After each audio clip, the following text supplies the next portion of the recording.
शायद यही चाहती है कांग्रेस, मुंह पर उंगली लगाकर बैठे रहे। शायद यही चाहता है इंडिया गठबंधन लबों को सिल लिया जाए। आज इंडिया गठबंधन ने उन पत्रकारों को बायकॉट करने का फैसला किया जो सवाल पूछने की ना हिम्मत रखते। दरअसल वायु मीडिया जिस तरह से सरकार के प्रोपेगेंडा को आगे बढ़ाने का काम कर रहा है, उसी को देखते हुए विपक्ष की इंडिया गठबंधन ने अपनी ही प्रवक्ता को लेके एक फरमान जारी किया, जिसका असली मकसद है गोदी मीडिया जो विपक्षी प्रवक्ता को अपनी शो में बुलाकर नीचा दिखाने का काम करते हैं, उसी को रोकना।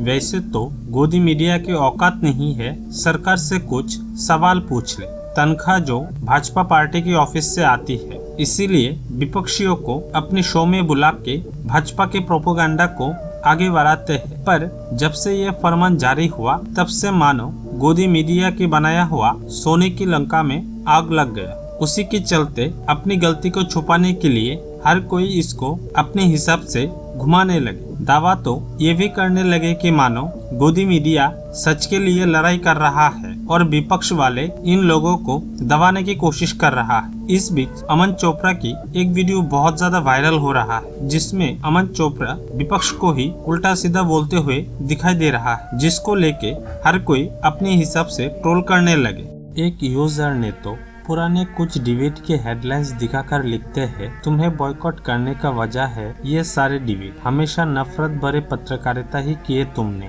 गटर के पत्रकार गटर में ही चले जाओ। राणा लिखते हैं कि बॉयकॉट किए गए सारे एंकर चिल्ला चिल्ला के कह रहा है हम तो सवाल पूछ रहे थे, इसलिए इंडिया गठबंधन ने उनके नाम की पर्ची निकाल दी। तुम लोग तो सत्ता से सवाल पूछने की वजह विपक्ष से सवाल पूछ रहे थे। मतलब साफ है, मोदी जी अपने पसंदीदा एंकर को इंटरव्यू देते हैं, विपक्ष के लोग मोदी जी की पसंदीदा एंकर को बॉयकॉट कर रहे हैं। और एक यूजर अपनी भड़ास निकालते हुए लिखते हैं कि पिछले 9 सालों में कितने सवाल तूने अपने मालिक से पूछा? मीडिया जनता की आवाज है या सरकार के दलाल है? इतने सालों में तुम सबने देश को इतना चुतिया बना दिया कि इसे साफ करने में अब 10 साल लग जाएंगे। अमृत रेवाला लिखते हैं इतने तरफ क्यों, लिस्ट में नाम है तो क्या हुआ, अब सीधे मोदी जी की गुणगान शुरू कर दो। विपक्ष से सवाल करते हो और सत्ता के आगे जी हुजूरी करते हो, ऐसा कैसे चलेगा अमन भैया?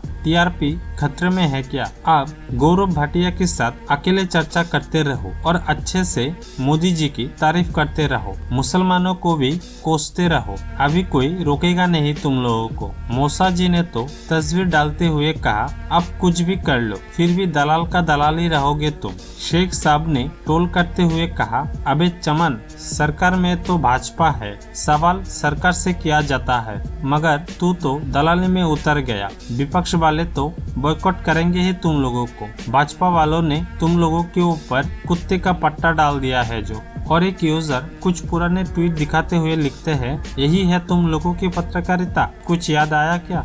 भाजपा सरकार ने जो एनडीटीवी को बॉयकॉट किया था उसको भी थोड़ा याद कर लो, हिपोक्रेसी की सारे सीमा पार कर दिया तुम लोगों ने। पन्ना लाल ने अमन चोपड़ा को ट्वीट करते हुए लिखा खबर के नाम पर देश में जो नफरत का जहर गोला है, बॉयकॉट गोदी मीडिया का सजा बहुत कम ही है। आप लोगों पर देशद्रोह का मुकदमा चलना चाहिए ताकि फ्यूचर में कोई भी पत्रकार संविधान के विरोध में जाने का दुस्साहस ना करे। और एक यूजर पूछते हैं कि पिछले 9 सालों में बेरोजगारी, महंगाई, कालाधन, करप्शन पे एक भी शो किया तुम लोगों ने?